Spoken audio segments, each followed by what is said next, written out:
10 messages you need to hear today.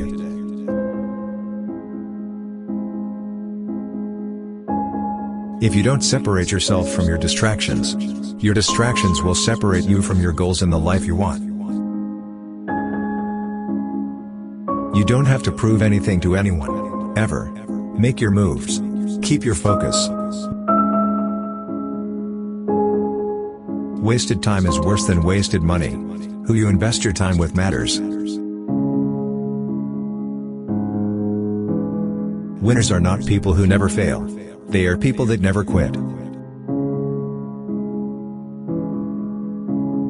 The choices you make today will determine the life you live tomorrow. None of us sit high enough to look down on anyone. Be humble.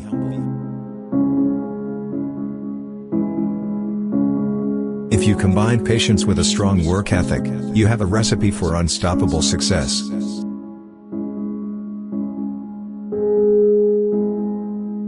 The wound might not be your fault, but the healing is your responsibility. You'll carry yourself differently when your confidence is sourced from your own belief and not validation from someone else.